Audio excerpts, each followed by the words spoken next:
Hi friends, जय भीम. तुमचं माझ्या या नवीन ब्लॉगमध्ये स्वागत आहे. मी आहे पल्लवी आणि आज आहे संडे आणि संडेला काही ना काही बनवावंच लागते. मी आजपर्यंत नाही बनवत होती.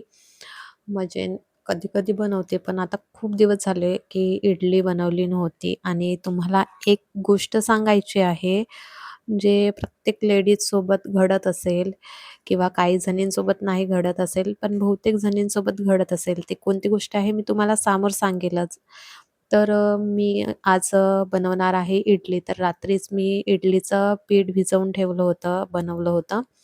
तर मग सकाळी उठली तर आधी मी सांबारसाठी डाळ वगैरे धुवून टाकली आणि त्याच्यात वांगं, कांदा आणि एक टमाटर आणि थोडीशी पालक होती, तर पालक पण टाकून दिली आणि कुकर मांडून दिला आणि तोपर्यंत मी कपडे होते, तर कपडे वगैरे धुवून घेतले आणि डाळ ही थोडीशी लागली होती खाली. मोठ्या पॉवरच्या गॅसवर ठेवली होती तर.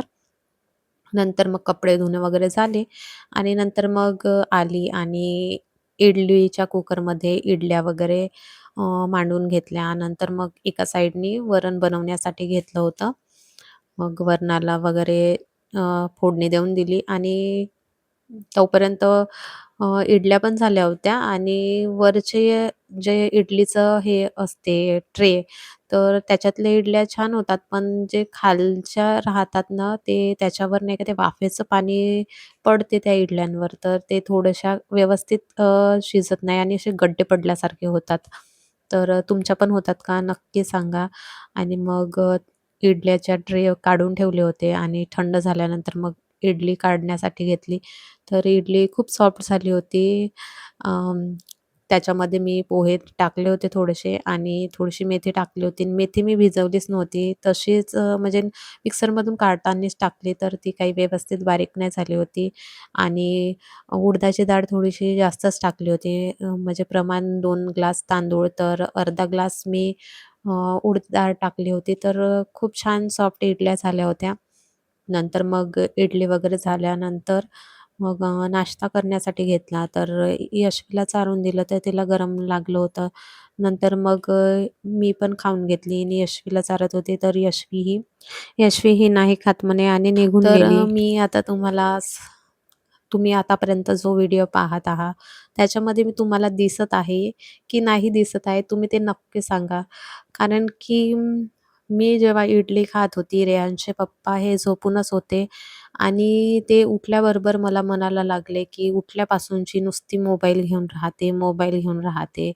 तर ज्या मी इडल्या बनवल्या होत्या, जे सांबार बनवला आणि कपडे धुवून वाळू टाकले होते, ते करताना मी म्हणजे जसं मिस्टर इंडियामधला जो अनिल कपूर होते मिस्टर इंडियामधले, तर ते कसे वॉच लावल्यानंतर गायब होत होते, तशीच मी काम करताना गायब होते का?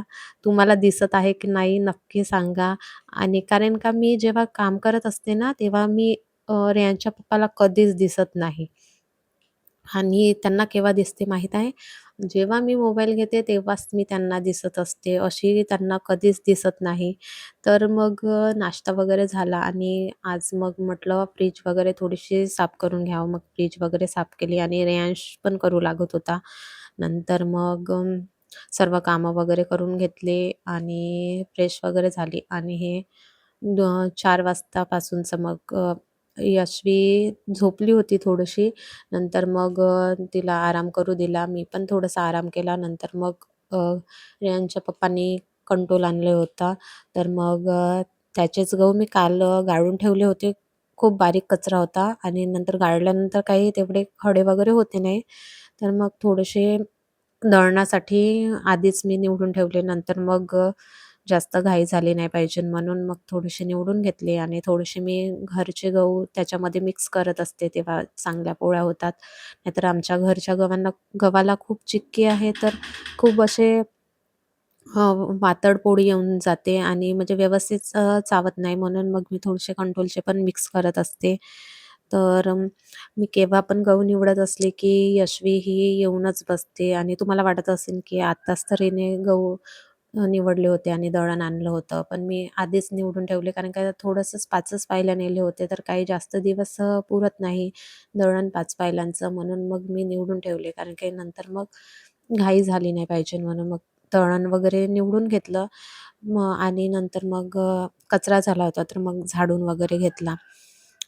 तर आमच्या घरी कितीदा पण झाडा, पण ते जशान तसेच होऊन राहते. यशवी ही खूपच म्हणजे बुक घेते आणि अभ्यास करतो म्हणते आणि नुसतं बुकाचे पेजेस किंवा पुस्तकाचे पेजेस वगैरे ते नुसते फाडून ठेवत राहते.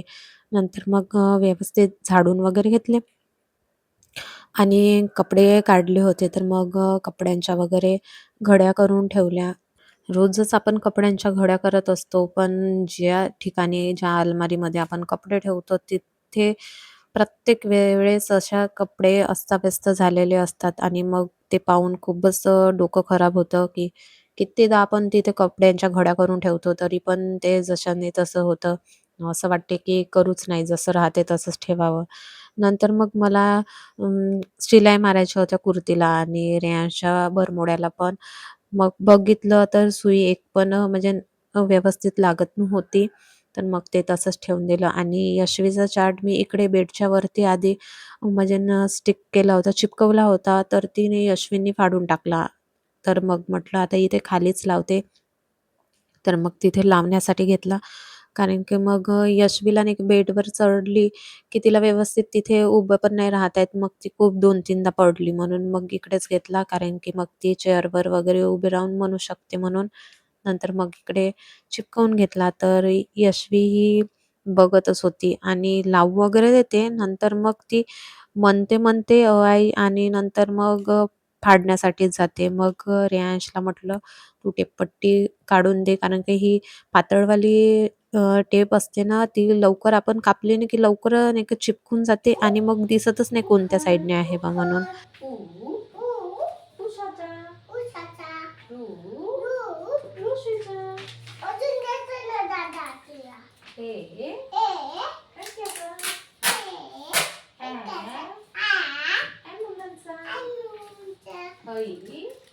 मग यशवी आणि रेयांश बाहेर गेले होते खेळायला, तर मग पटकन भात वगैरे बनवून घेतला आणि जास्त वगैरे भूक नव्हती, कारण की मग थोड्या वेळा आधीच थोडंसं इडलीचं पीठ राहिलं होतं, तर रेयांश इडली वगैरे खात नाही, तर त्याला त्याच्या पप्पांनी डोसे बनवून दिले होते आणि थोडंसं पीठ होतं, म्हणजे सकाळीच बनवून दिले होते आणि थोडंसं पीठ होतं, तर मग त्याचे मी उत्तप्पम बनवून घेतले आणि त्याने डोसाच खाल्ला. तर मग जास्त भूक नव्हती. मग भात मांडून घेतला आणि बेसन आणि पोळ्याच बनवून घेतल्या आणि मग थोडेसेच भांडे होते स्वयंपाकाचे, जेवण व्हायचंच होतं. तर मग ते पण घासून घेतले आणि पटकन धुवून वगैरे घेतले आणि बेसिनचा ओटा पण साफ करून घेतला बेसिनच्या साईडचं. आणि मग रेयांश आणि यशवी आल्यानंतर मग त्यांना जेवण वगैरे देऊन दिलं. तर आजच्यासाठी एवढंच. बाय. आणि तुमच्या पण घरात असे तुम्हाला म्हणतात का, की तू दिवसभर काय करते? आणि तुम्ही जेव्हा मोबाईल घेता तेव्हाच तुम्ही तुमच्या घरच्यांना दिसता का? नक्की सांगा. आजच्यासाठी एवढंच. बाय.